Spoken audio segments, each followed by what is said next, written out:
नमस्कार बच्चों, आप सभी को मैं आपका बायोलॉजी फैकल्टी हिमांशु। बच्चों, आज हम डिस्कस करने वाले हैं एक बहुत इम्पॉर्टेंट टॉपिक के बारे में, दैट इज़ एंडोमेम्ब्रेन सिस्टम। बच्चों, ये क्लास 11th NCERT जो चैप्टर है cell the unit of life, ये उसके बारे में है बच्चों। आज हम ये डिस्कस करेंगे एंडोमेम्ब्रेन सिस्टम। स्पेसिफिकली हम एंडोप्लाज्मिक रेटिकुलम के बारे में इस वीडियो में बात करेंगे, और आगे जो नेक्स्ट वीडियोस में हम इसके और भी जो ऑर्गेनेल्स आते हैं उसके बारे में डिस्कस करेंगे। चलिए बच्चों शुरू करते हैं।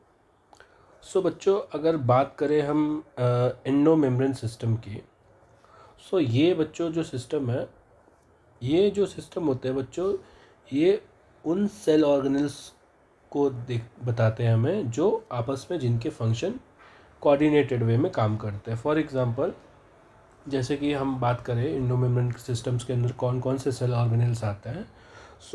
First one is your ER, that is endoplasmic reticulum. इसमें बच्चों बहुत smooth ER and rough ER दोनों आते हैं। उसके बाद बच्चों जो गोल्गी एपरेटस, और हम इसे गोल्गी कॉम्प्लेक्स भी बोलते हैं, वो आते हैं। फिर उसके बाद जो थर्ड ऑर्गेनेल्स आते हैं, that is lysosomes, and the last one is your vacuoles. ये जो चारों ऑर्गेनेल्स है बच्चों, इनका जो फंक्शन है वो कोऑर्डिनेटेड है। फॉर एग्ज़ाम्पल, अगर मैं ER की बात करूँ तो ER में बच्चों होता ही है कि हमारा प्रोटीन सिंथेसिस होता है, that is in rough endoplasmic reticulum, क्योंकि ये जो रफ पोर्शन है that is basically ribosomes, right. ये जो रफ एंडोप्लाज्मिक रेटिकुलम है, वहाँ से हमें प्रोटीन सिंथेसिस होता है। और अगर हम बात करें स्मूथ एंडोप्लाज्मिक रेटिकुलम की, तो वहाँ से लिपिड्स एंड सम स्टेरॉइड्स वगैरह ये सब सिक्रीट होते हैं, ठीक है। वहाँ से प्रोटीन जो सिक्रीट होता है और जो डिफरेंट मटेरियल सिक्रीट होता है, for example let's talk about protein, okay. Protein की अगर हम बात करें, rough endoplasmic reticulum protein synthesis करता है, then it will send it to Golgi apparatus, where Golgi apparatus जो है उसको लिटिल बिट मॉडिफाई करेगा। मॉडिफाई करने के बाद गोल्गी एपरेटस जो है वो डिसाइड करेगा कि वो पर्टिकुलर प्रोटीन कहाँ जाएगा। बच्चों, ये हम बहुत डिटेल्स में डिस्कस करेंगे इन लेक्चर्स में। Let's get started. जैसा कि मैंने बताया, this organelles basically the function of this endomembrane system organelles, और the organelles which are there in endomembrane system, इनका फंक्शन जो होता है बच्चों बहुत क्लोजली कोऑर्डिनेटेड रहता है, जैसा कि मैंने आपको अभी बताया। और ये basically group of protein trafficking cell organelles है, यानी प्रोटीन बनाना, सिंथेसाइज करना, उसको ट्रांसपोर्ट करना, everything is being taken care by this particular endomembrane system.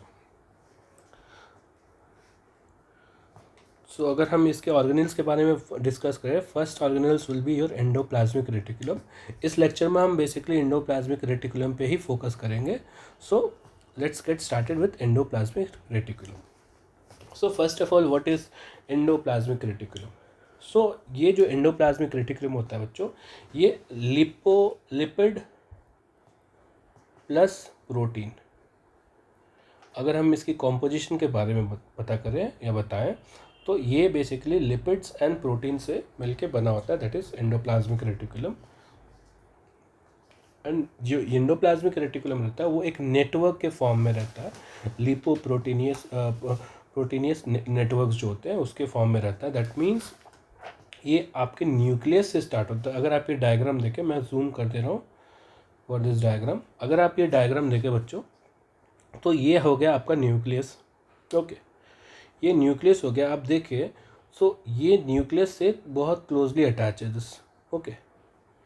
Nucleus का जो मेम्ब्रेन होता है वो उससे क्लोजली अटैच्ड है। ये बेसिकली बच्चों प्लाज्मा मेम्ब्रेन से लेके न्यूक्लियस तक एक नेटवर्क बना है, which is made up of lipid and protein. इसे हम बोलते हैं endoplasmic reticulum, okay. Since this are exclusively seen in eukaryotes, right? Because prokaryotic cells में आपको ये सब नहीं दिखेंगे। Prokaryotic cells are really very simple, but ये जो complex organelles है, we will see this in especially eukaryotic cells.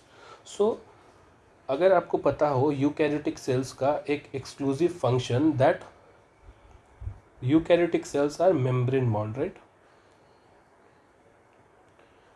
Membrane bond का मतलब बच्चों ये होता है that all the cell organelles which are there, जो भी सेल ऑर्गेनल्स है, most of them are having their own membrane. Okay, so same इसी तरह ये एंडोप्लाज्मिक रेटिकुलम भी जो है ये सिंगल मेम्ब्रेन बॉन्ड है, यानी एंडोप्लाज्मिक रेटिकुलम जो है वो एक मेम्ब्रेन से बना हुआ है, उसके पास भी एक अपना मेम्ब्रेन है। सो ये जो एंडोप्लाज्मिक रेटिकुलम है it is being divided into to compartment, ये दो कंपार्टमेंट में डिवाइड हुआ है, that is your luminal part and your extra luminal part. मैंने इसे हाईलाइट भी करके रखा है।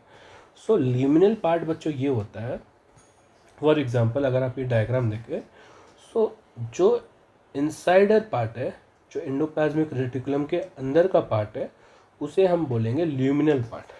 वेयर एज अगर हम एक्स्ट्रा ल्यूमिनल पार्ट की बात करें तो हम देखेंगे this all region except the internal part of endoplasmic reticulum is said to be extra luminal part. Okay, so basically they are being divided into two part, luminal and extra luminal. अगर हम इनके structure के बारे में बताएं, जैसे आप ये स्ट्रक्चर देख रहे हो, आप ये स्ट्रक्चर देख रहे हो, आप देखें अगर ये, तो ये structure rough endoplasmic reticulum. Why? Because you will see association of ribosomes on the surface, right. So ये राइबोसोम जो है बच्चों, ये इसे एक रफ टेक्सचर देते हैं, that's why we called it as rough endoplasmic reticulum.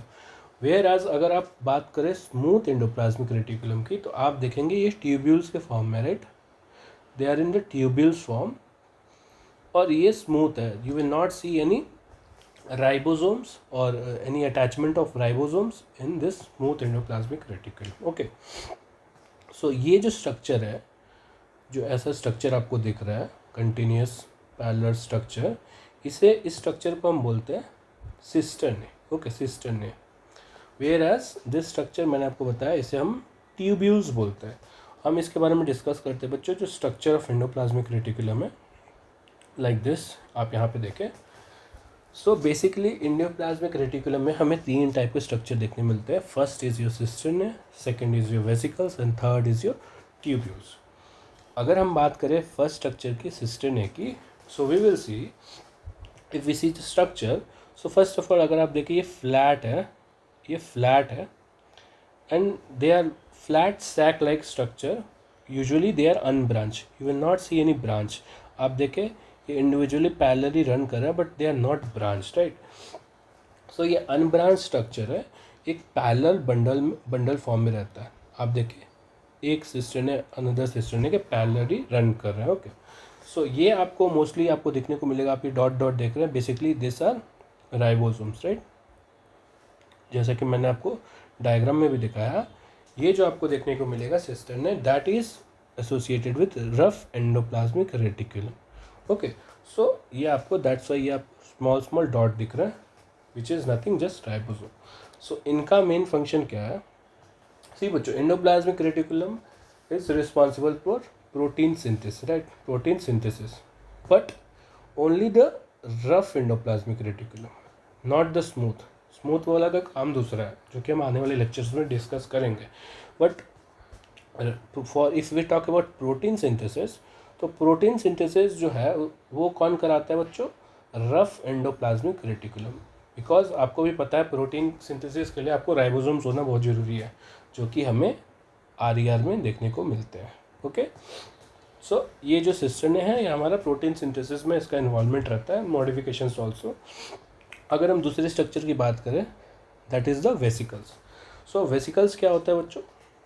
ये बेसिकली स्मॉल राउंडेड होता है, ठीक है, ये स्मॉल एंड राउंडेड रहता है।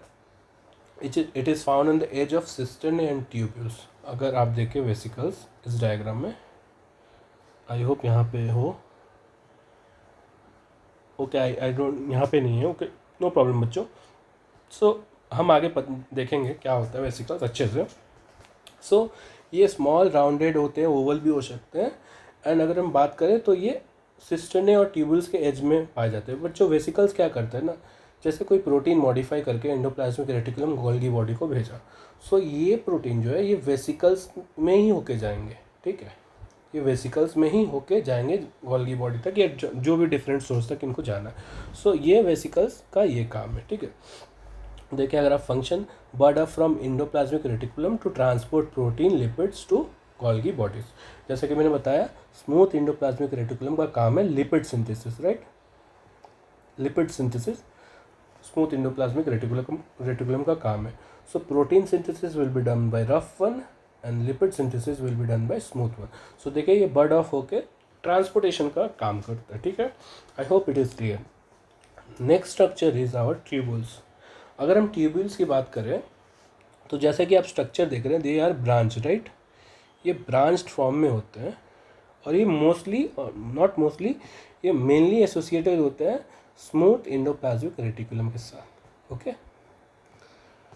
ये स्मूथ एंडोप्लाज्मिक रेटिकुलम के साथ एसोसिएटेड होते हैं और इनका काम क्या है, ये they are basically involve in lipid, जैसा कि मैंने बताया lipid synthesis, some sort of steroid synthesis, we can also say ये डिटॉक्सिफिकेशन का भी काम करते हैं, जो कि हम बताएंगे आपको कैसे करते हैं, डिटॉक्सिफिकेशन का भी काम करते हैं। देन ये जो स्ट्रक्चर है ना ट्यूब्यूल्स, ये एक डायनामिक स्ट्रक्चर है, ये एक डायनामिक स्ट्रक्चर है, मतलब ये कांस्टेंट मूव होता है, जैसे कि मैंने आप मेंशन भी किया, this is a dynamic structure, this is constant moving and change structure. So इसका स्ट्रक्चर भी चेंज हो सकता है, that is a dynamic structure. ये बहुत इंपॉर्टेंट हो जाता है as per your NEET exam perspective, okay. So हम बताएंगे कैसे डिटॉक्सिफिकेशन करते हैं, वो सब हम डिटेल्स में डिस्कस करेंगे। This is just an introduction, so I hope till this much it is clear. So now we are going to talk about the different type of endoplasmic reticulum. So जैसे कि मैंने बताया structure, based on the structure and function there are basically दो type के endoplasmic reticulum है। One is your rough endoplasmic reticulum and second one is your smooth endoplasmic reticulum. I hope इतने देर तक आपको एक बेसिक आइडिया हो गया होगा what is RER and what is SCR। सो पहले हम बात करेंगे अपने रफ एंडोप्लाज्मिक रेटिकुलम की, ओके। अगर हम बात करें बच्चों रफ एंडोप्लाज्मिक रेटिकुलम की, तो फर्स्ट ऑफ ऑल हम ये बताएंगे कि रफ एंडोप्लाज्मिक में, जैसा कि मैंने बताया, इसे रफ इसलिए बोला जाता है बिकॉज आप देखेंगे इस रफ एंडोप्लाज्मिक में एसोसिएशन ऑफ राइबोसोम्स, ठीक है।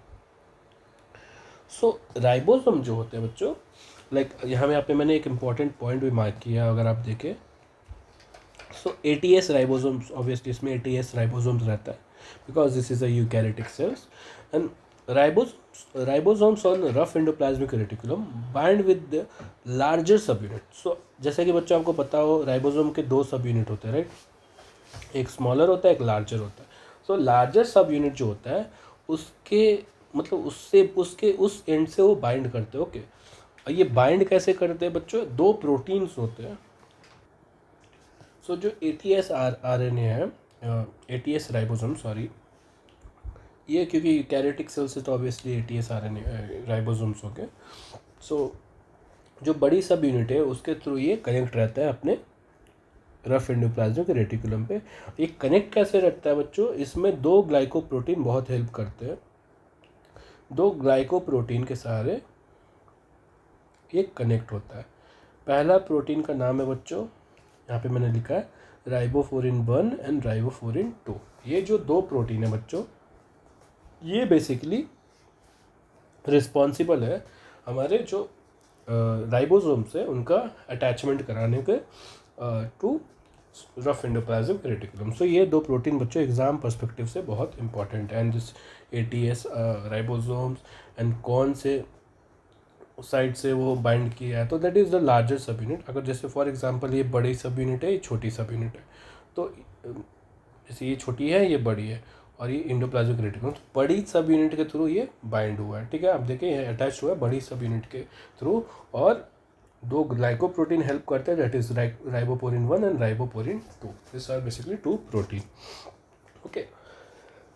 सो अगर हम बात करें थोड़ी डिटेल में कि क्या होता है, सो बेसिकली होता यह है बच्चों कि आप अगर ये देखें, ये स्ट्रक्चर ध्यान से समझिएगा बच्चों, ये जो स्ट्रक्चर है बच्चों, अगर आप देखें ये एक न्यूक्लियस है, जैसा कि मैंने आपको इस डायग्राम में दिखाया कि जो एंडोप्लाज्मिक रेटिकुलम है वो न्यूक्लियस से बहुत क्लोजली एसोसिएटेड रहता है, ठीक है।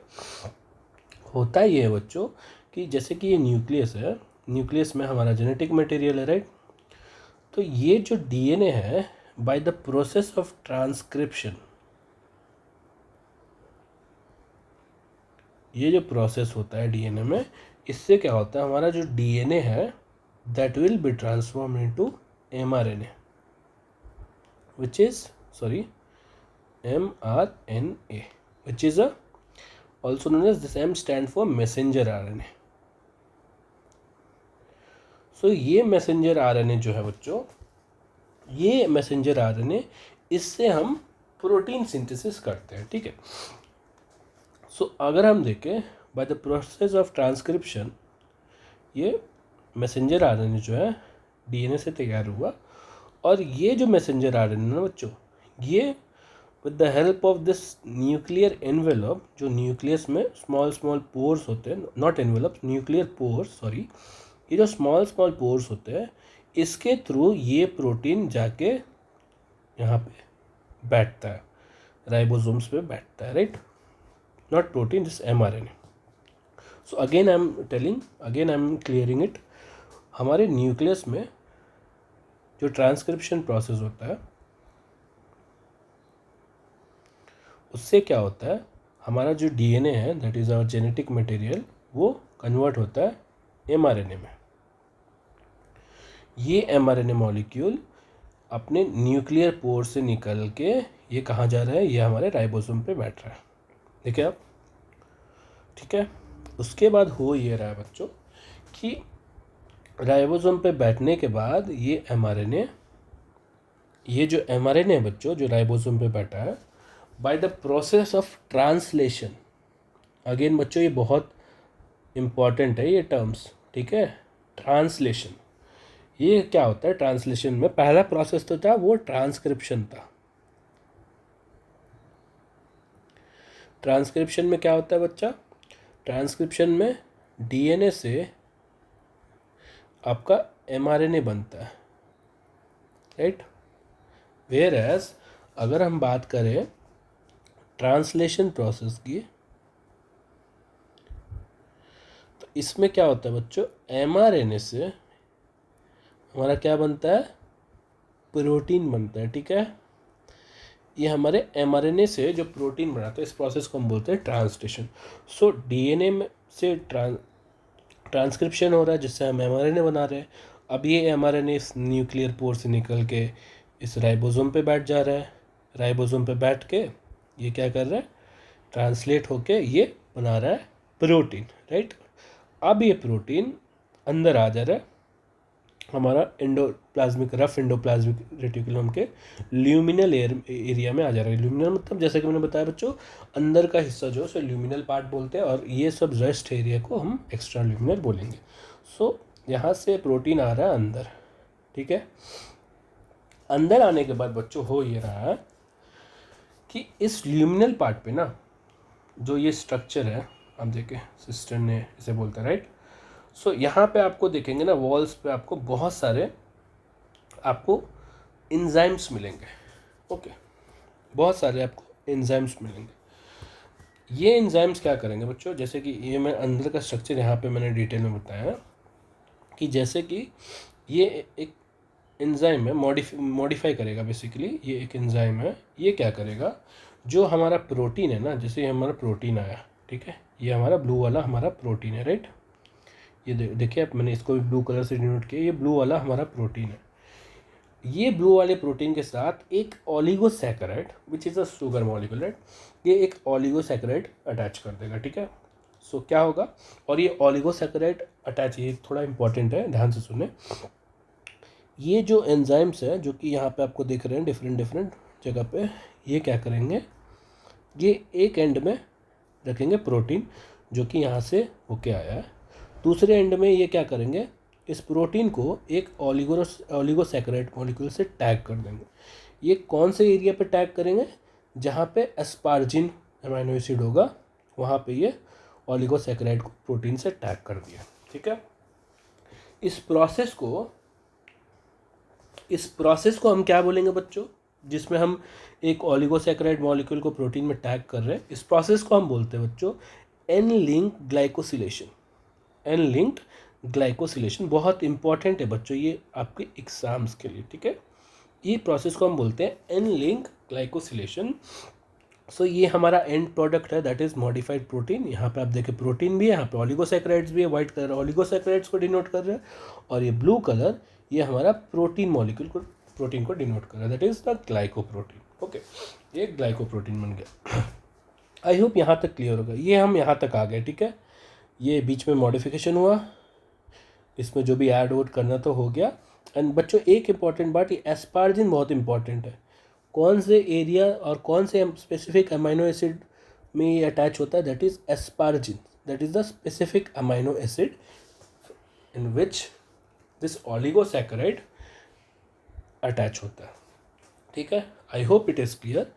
तो अब यहाँ तक का प्रोसेस हो गया, मॉडिफिकेशन हो गया, अब हमारा प्रोटीन यहाँ पे आ गया, ठीक है। इसके बाद बच्चों होता ही है कि अब जैसे मैंने आपको बताया था vesicles which is also structure of endoplasmic reticulum, right. तो यहाँ पे ना ये बर्ड ऑफ होगा और वेसिकल्स बनाएगा। ये वेसिकल्स देखे आप, इसके अंदर हमारा जो ग्लाइकोप्रोटीन है, मॉडिफाइड ग्लाइकोप्रोटीन है, वो एकदम सेफ है, ठीक है।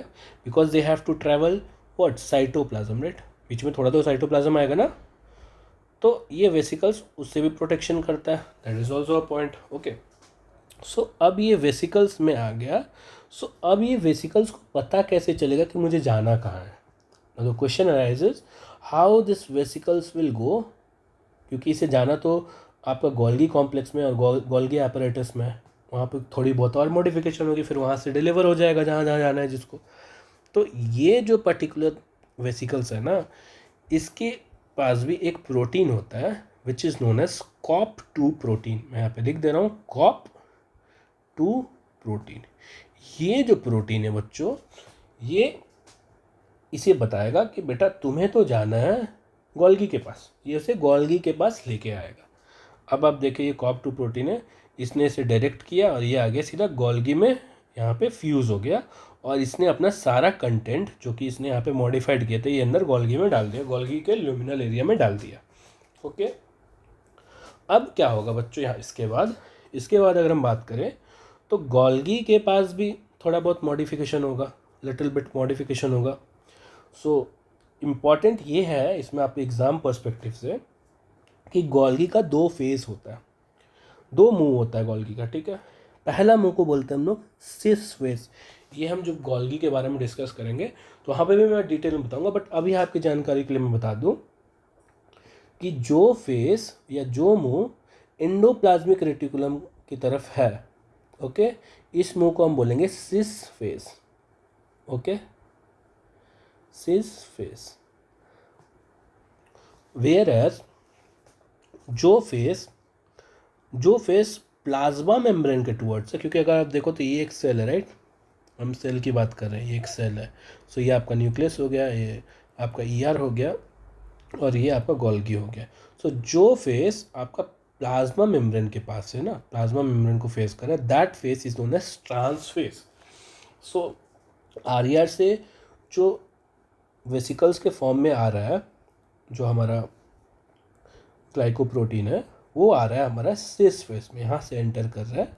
ओके, इसे हम मैच्योरिंग फेज भी बोलते हैं, क्योंकि यहाँ से जाता है, फिर यहाँ पे उसकी मरम्मत होती है, मॉडिफिकेशन होता है, जो भी जितने भी मॉडिफिकेशंस होते हैं जो कि हम गोल्गी में बहुत अच्छे से डिस्कस करें।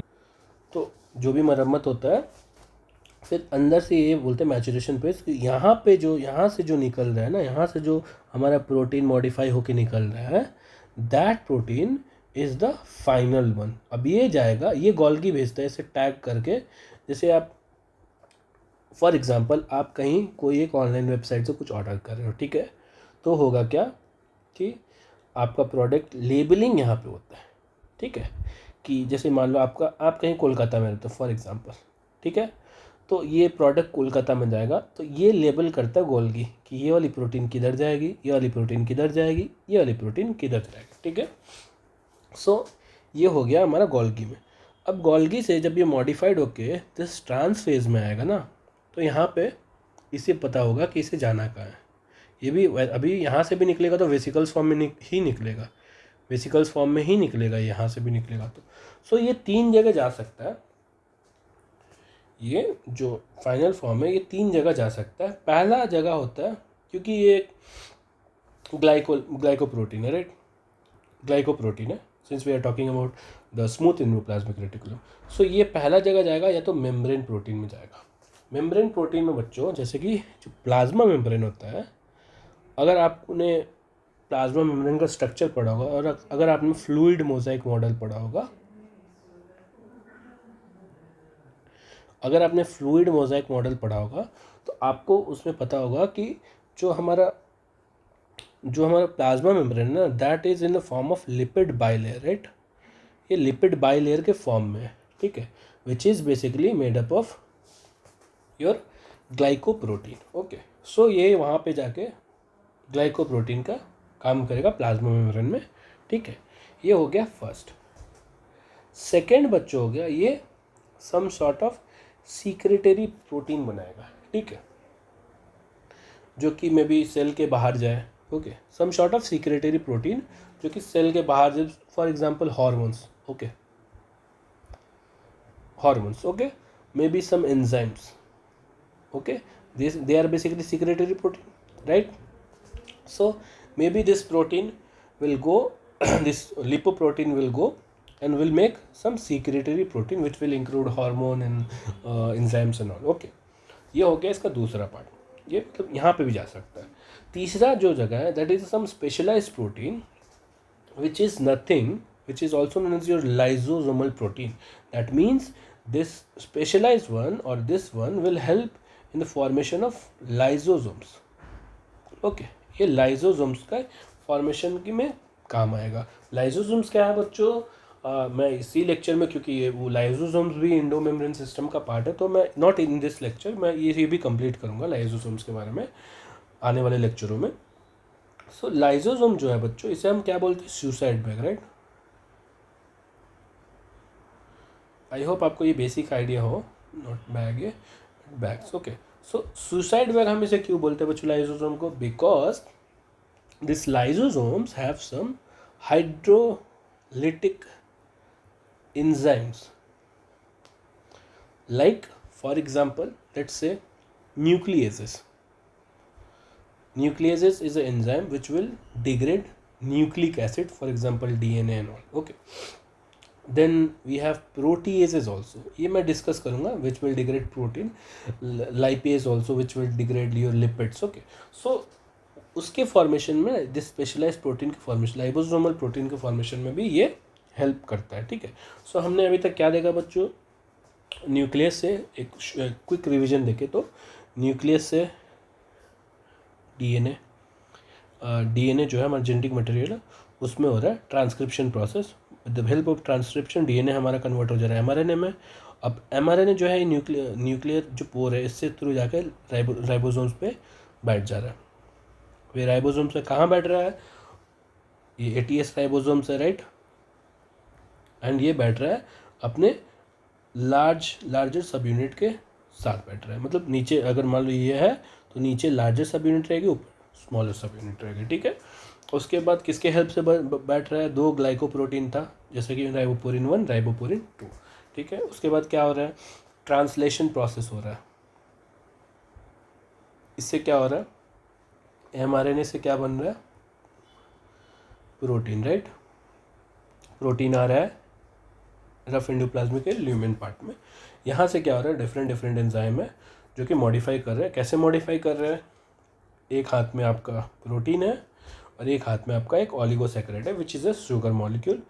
ये एस्पार्जिन, प्रोटीन में जो पर्टिकुलर एस्पार्जिन अमाइनो एसिड है वहाँ पे ये ऑलिगोसैकेराइड इसको अटैच कर दे रहा है, मॉडिफाई कर दे रहा है। This is a modified protein which is a glycoprotein. इस मॉडिफिकेशन को हम क्या बोल रहे हैं बच्चों, एनालिंग ग्लाइकोसिलेशन। उसके बाद यहाँ पे मॉडिफाइड प्रोटीन है which is annealing glycosylation process हो जा रहा है। तो अब इसे हेल्प कौन करेगा गोल्गी के पास जाने के लिए, तो एक COP2 करके प्रोटीन होता है जो उसे डायरेक्ट करेगा कि चलो भैया मैं तुम्हें ले चलता हूँ। फिर ये वेसिकल्स बना के बाहर निकलेगा, जाके गोल्गी कॉम्प्लेक्स और गोल्गी अपरेटस से फ्यूज़ होकर सारा कंटेंट अंदर डिलीवर कर देगा जो भी प्रोटीन इसने बनाया है। अब ये प्रोटीन जो है, जो ग्लाइकोप्रोटीन है, ये ग्लाइकोप्रोटीन जाएगा, ये भी बहुत सारे मॉडिफिकेशंस हो गए इसमें। उसके बाद ये 3 जगह जा सकता है। First place will be a membrane protein, जिसमें ये प्लाज्मा मेम्ब्रेन बनाने में और सेल मेम्ब्रेन बनाने में हेल्प करेगा। Second will be a secretory protein which will be some sort of hormones and all, enzymes and all. Third will be the specialized protein, that is your lysosomal protein, which is basically hydrolytic enzymes, right? So ये था बच्चों कहानी हमारे rough endoplasmic reticulum का, ठीक है। इसके बाद जो जिसका जहाँ प्लेस मिला वो वहाँ पे जाके अपना काम फंक्शन करेगा। This was all about our RER, that is rough endoplasmic reticulum. Okay, अब हम बात करेंगे बच्चों कि जो रफ एंडोप्लाज्मिक रेटिकुलम होता है वो कौन से सेल्स में बहुत ज़्यादा होता है, that means we will talk about the cells. अब हम बात कर रहे हैं बच्चों सेल्स के बारे में that are rich in RER, that is rough endoplasmic reticulum. So first type of cells which are basically जो कि RER that is rough endoplasmic से रिच है, that would be your pancreatic cells. Okay, क्योंकि अगर हम देखें बात करें पैनक्रियास की, सो पैनक्रियास के जो एक्सोक्रीन पोर्शन है ना, this portion, so this portion is basically, ये जो पोर्शन है ना, ये बच्चों टन्स ऑफ एंजाइम जो है निकालता है, डाइजेस्टिव एंजाइम, पैनक्रियाटिक, बहुत सारे ये एंजाइम्स निकालता है।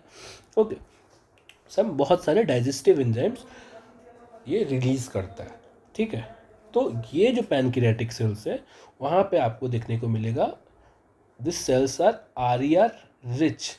क्यों? क्योंकि देखो आप, ये सिक्रेटरी प्रोटीन है, राइट।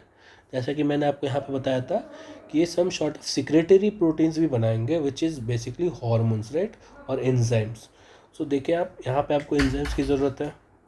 सो ये जो डाइजेस्टिव एंजाइम्स है ये पैनक्रियाटिक का एक्सोक्रीन पोर्शन निकाल रहा है। सो हम यहाँ पे देखेंगे this pancreatic cells is rich in rough endoplasmic reticulum. So this particular pancreatic cells will have very rich rough endoplasmic reticulum. Next type of cells will be your plasma cells. Plasma cells, that is basically you can see this in blood, right? Plasma cells, I hope आपको ये पता हो। So plasma cells का बच्चों काम है ना, they are responsible for making tons of antibodies, right? अभी एंटीबॉडीज़ क्या है? एंटीबॉडीज़ बच्चों हमारी बॉडी में तब बनता है ना जब किसी पर्टिकुलर एंटीजन से हमें फाइट करनी हो। दैट इज़ बेसिकली ये जो बॉडी बनाता है in order to fight with some foreign pathogens. Okay, so हमारी बॉडी टन्स ऑफ एंटीबॉडीज़ बनाती है which is basically responsibility of your plasma cells, right. So ये प्लाज्मा सेल्स क्या कर रहे हैं बच्चों? एंटीबॉडीज़ बनाने में मदद कर रहे हैं। सो सीधे कि यहाँ पे भी आपको बहुत सारा protein, because they are basically proteins. Okay, so बहुत सारा प्रोटीन सिक्रेशन का ज़रूरत है।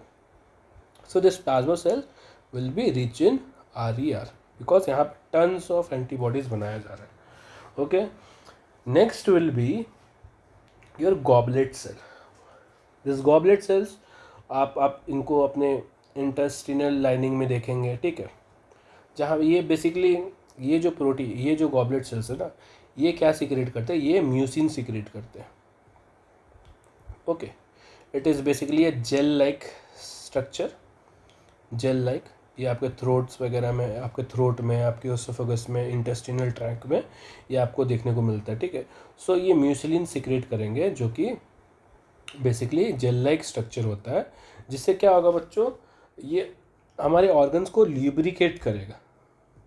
ओके, ल्यूब्रिकेट करेगा। उसके अलावा डाइजेस्ट, जैसे मान लो आप कोई फूड इनगल्फ कर रहे हो, ओके, स्वेलो कर रहे हो, so obviously if that thing is not lubricated ना, सो वो फ्रिक्शन क्रिएट करेगा, जिससे आप बहुत चांसेस है कि आपका थ्रोट और आपका ओसोफेगस यहाँ पे कुछ डैमेज हो सकता है, कुछ रप्चर हो सकता है। सो ये जो गॉबलेट सेल्स है they are basically unicellular. Okay, ये क्या करते हैं?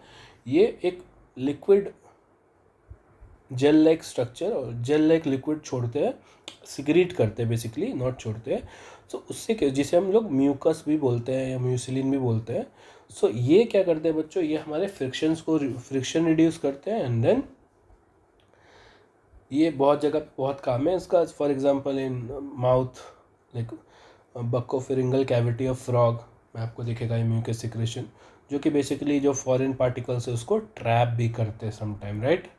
सो since they have to secrete a lot of mucilin, they have to make a lot of mucilin, so यहाँ पे भी आपको सिक्रेशन का काम दिखा। So they are also rich in rough endoplasmic reticulum, the cells of this particular goblet cells. Now the third one will be a neurons. जैसा कि आपको पता है बच्चों, न्यूरॉन्स जो है ये एक बहुत सेंसिटिव सेल्स है। Okay, they have the property of both excitability and contractibility। ये क्या होता है बच्चों, because see neurons are responsing, neurons अगर आप देखें तो ये रिस्पॉन्स करता है कोई स्टिमुलस पे। ओके, एक्साइट हो जाता है ये neurons, the cells are excitable cells. Okay, so in order to respond for a particular signal, we have some neurotransmitters। अभी न्यूरोट्रांसमीटर क्या होते हैं? Neurotransmitter are basically chemicals, right, which are there in your synaptic knob. यहाँ पे आपको synaptic area में synaptic knob vesicles मिलता है, सिनेप्टिक वेसिकल्स में, उसमें ये न्यूरोट्रांसमीटर होते हैं। ये क्या करते हैं बच्चों, ये बेसिकली एक न्यूरॉन से दूसरे न्यूरॉन में जो सिग्नल भेजना है उसमें हेल्प करते हैं, this neurotransmitter. So this particular neurons have to make this neuron transmitter throughout, because see brain is most like sensitive part or most sensitive cells we can say।